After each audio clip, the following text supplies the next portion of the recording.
नमस्कार फ्रेंड्स। ये जो एक सिंगल कागज़ दिखाई दे रहा है, ये कागज़ A4 साइज़ का कागज़ बोला जाता है। जब इस कागज़ के साथ में दूसरा कागज़ आप ऐड कर देते हैं, ऐसे लगा देते हैं, तो इन कागज़ के साइज़ को A3 साइज़ का कागज़ बोला जाता है। और इस A3 कागज़ के साथ में जब इस प्रकार से जोड़ देते हैं अपन,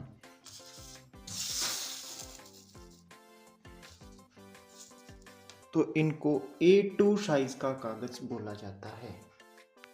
A2 साइज़ का कागज़ बोला जाता है।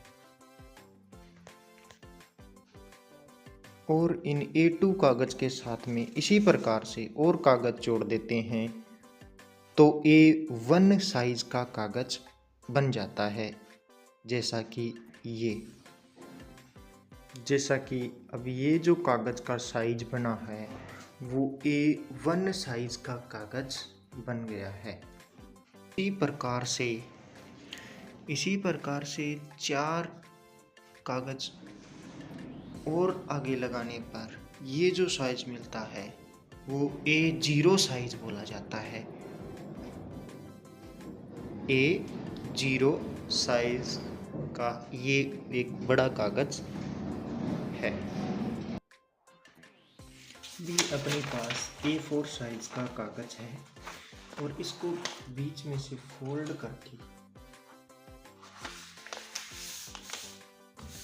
ऐसे जब इसको कट कर दिया जाता है, ऐसे अलग कर लेते हैं, तो ये जो साइज अपने पास प्राप्त हुआ है, ये जो है वो A5 साइज का कागज़ है।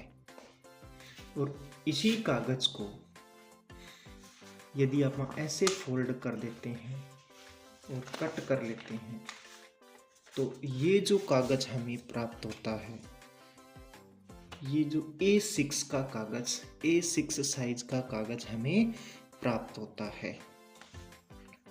और इस A6 कागज़ के यदि आप इस प्रकार से फोल्ड कर देते हैं और ये जो कागज़ हमें प्राप्त होता है, ये कागज़ का जो साइज है वो A7 साइज का कागज़ हमें प्राप्त होता है। ये हमने A0 से A8 तक कागज़ के साइज के बारे में बताया है। धन्यवाद।